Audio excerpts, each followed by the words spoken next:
been a pretty mental 2 days. Yesterday I was out doing Domino's pizza deliveries and my engine started misfiring. Then there was a big bang and, well, there was a bang and the engine died. And then I thought, oh well, it died outside the house I was delivering to, so I thought I'll walk to the block of flats and deliver the pizza. I'm walking out with the pizza and I look back at my car and the engine's on fire. And yeah, basically my car was destroyed in a fire. So I spent today with a shovel and a broom picking up melted plastic off the road and sweeping up broken glass. And yeah, it's been an eventful one. Keep back, mate. That's gonna go kaboom. Kaboom.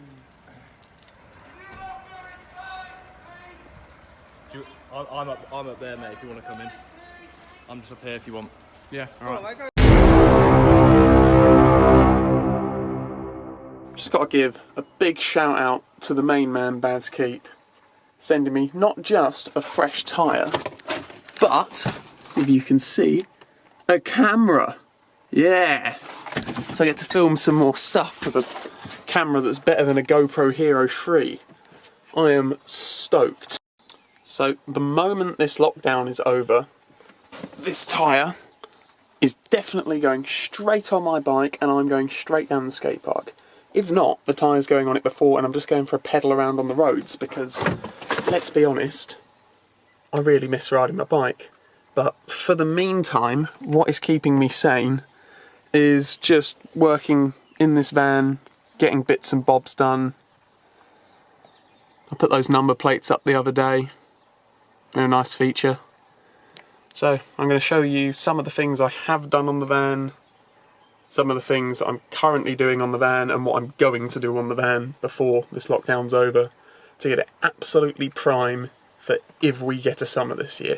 So the first thing I started doing on the van, if you couldn't tell by this bag full of sandpaper, masking tape, various chemicals and spray paints, is fixing little patches of surface rust and painting over them, basically. So at first I got a can of the actual paint code made, which is this colour, if that'll focus, this colour. I didn't think about the fact that 34 years the paint's faded in the sun slightly. So I fixed all the rust here, put some body filler in it, made it the correct shape and sprayed that, then realised there's quite a colour difference. So I then got another colour of paint matched to the van, but it still doesn't have the quite faded look to it. But you can kind of see it's a lot better. The main focus here isn't to look good, it's to fix the rust and protect the metal.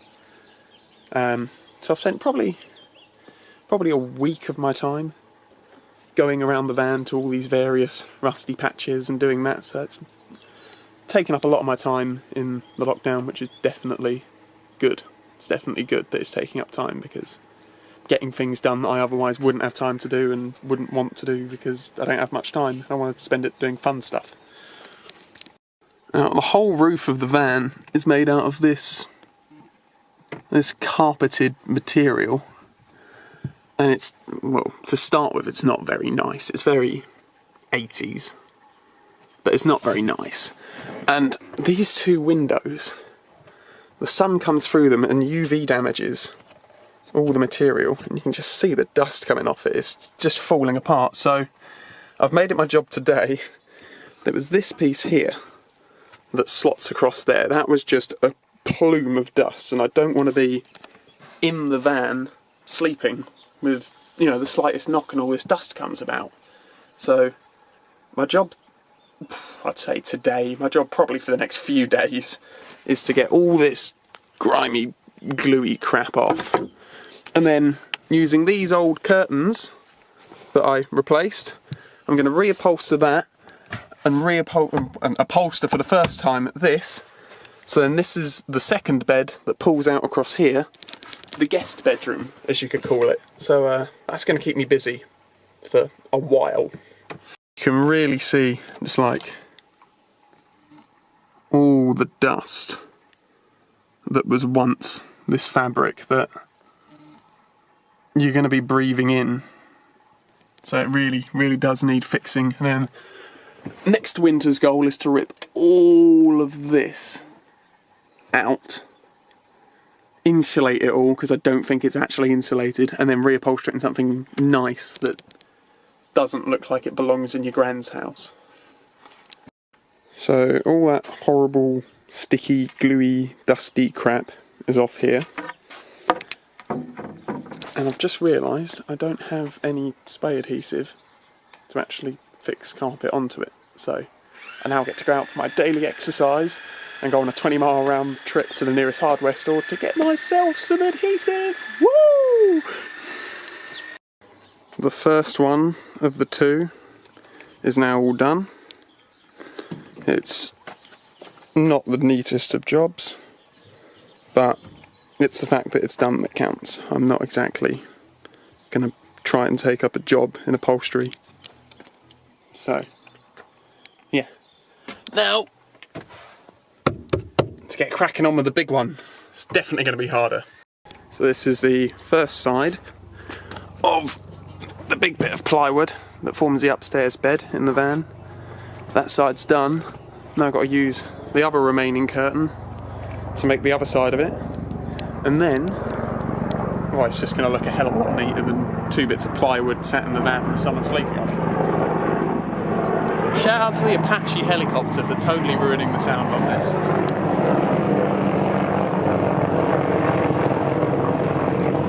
It's sick. Now the Apache's gone and I can hear myself. Yeah, that with fabric on it is going to look a hell of a lot neater than a bit of ply without fabric and a very dusty piece of carpet over a piece of ply. So, and reduce, reuse, recycle. I'm using an old curtain that would otherwise have gone to the tip. So, feeling like quite a mug right now. See? I'm not gonna lie, I got too into it and didn't film any of me actually doing it. The issue being, I was certain one of these was more than enough, but it's totally empty, and as you can see, it's not quite done. So tomorrow's job is to go to Screwfix again, get another can. So might take the BMX tomorrow, go find a couple of spots en route, make a day trip out of it. It'll be fun. Quick 20-mile ride to Screwfix and back. It's a new day. I need to go to Screwfix again because I didn't buy enough glue yesterday, so I've got to go get one more can. So let's take the BMX, change the tyre, then let's get it. 20-mile bike ride on the BMX. Woo! Of course, just by luck, halfway through that the battery died, but the tyre is on, and there is one thing about new BMXs that make life so much easier when doing anything with your back wheel, and it's that chain tensioner. Just tighten them up both sides, gets your wheel perfectly even. It doesn't wobble around you try and tighten it, because that is the most annoying thing in the world.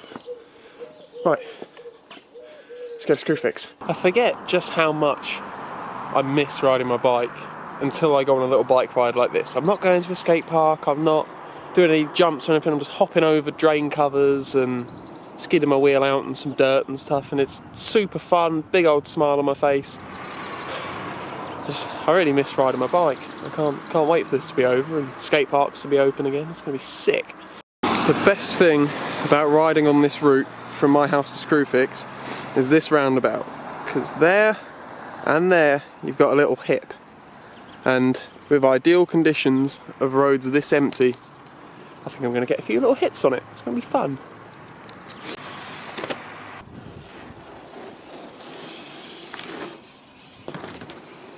So, I've been to Screwfix, got the contact adhesive, nearly got knocked off my bike by a typical Audi driver deciding to overtake me on a roundabout, then turn left about 6 inches in front of me. Thanks for that one, mate. And now I'm almost home, and there's one thing that amazes me every time I'm riding, and that is how quiet the M11 is. It was really quiet until I started filming, and now all the traffic that makes up the M11 has decided to come on.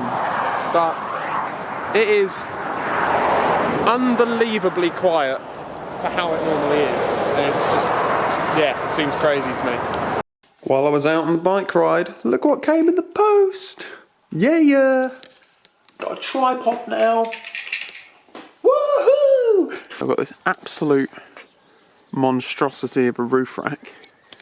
In the next few weeks, I should be chucking a couple of solar panels up there.